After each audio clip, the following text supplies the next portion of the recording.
I want to say something, and I know and I'm going to do this while I'm talking, and I don't think you see enough of this on anybody's machining videos. And one thing you really want to do is keep your lathes clean and oiled. And I know there's all sorts of different theories on these forums about oils, and you know, some of the South Bend guys, they get certain oil that's recommended and for your ways and whatnot. And I'm going to say something that's probably controversial, but I've never been one to try way too much controversy. When I started to work in machine shop, the guy that owned one of the co-owners of the shop, he had his personal lathes. He had 2 LeBlanc Regals. That was his personal babies, so to speak. That's what he did most of the time. He done all the engine lathe work in our shop, most all of it, 99% of it as far. And the only other person when I worked there that messed with his engine lathes was me. He allowed me to use them. But there's just some things that I picked up, you know, in the early 70s when I done this, when I was a teenager and just coming out of high school, had this opportunity to work with somebody that actually tried to teach you. It's not like a lot of these shops and stuff that goes on and the horror stories. I'm going to spray some WD-40 to try to loosen up some of this crud this morning. It's nothing, I think this stuff's really, you know, everybody talks about, you know, but it's good. It's also a decent cleaner. You know, you've heard us talk, or I've talked about this as being an unheated building, which is not the constantly temperature controlled. But to get back to where I was, that the gentleman I worked for,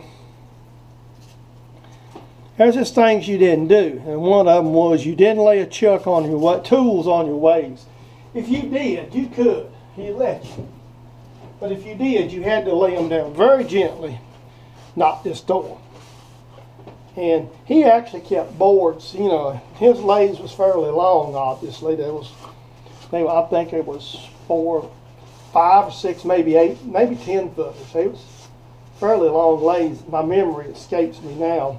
Obviously, I hadn't seen the lathes in 30 years. I'd go by and visit after I left them.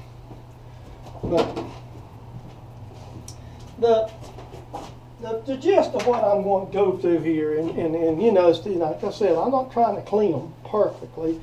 Just I don't get, you know, I haven't got the chips off, and this air hose is fine. You see me use one occasionally, but really, the best thing to do is what I'm going to do right now. And I just thought I'd include it in this video. You notice I just tucked shop bags more or less and wipe the beds down.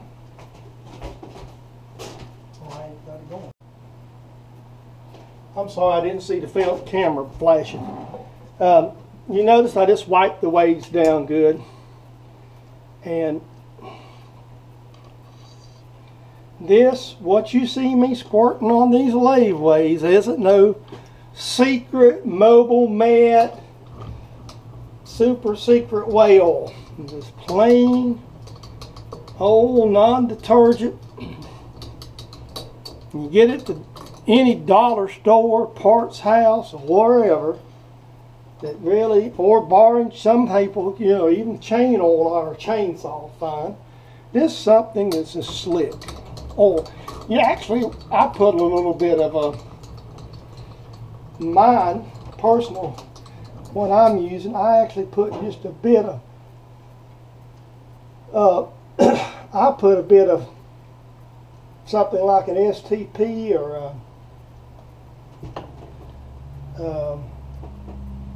whatever kind of velocity thickener you can find in my oil, and just so that everything gets lubed up. You notice I'm putting it into little oil cups too, but first of all I oil the ways, and then I shoot a little down the oil cups to keep them lubed.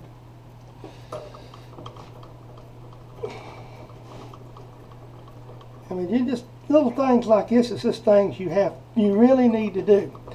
And then you'll notice I'll crank my cross slide here in, and then I'll just put a little bit of oil on the cross slide, let it right. You know, the bottom line is just something you want to lube. You just throw a little bit of oil on it to slicken it up. You just, you know, just, but two reasons, and one's like I said, just this building's unheated. So you're going to get certain, or you'll get a certain amount of rust. I don't care what you do. And as long as you keep something on it, it's fine. Okay, there that is. So we're pretty much done as far as machining content.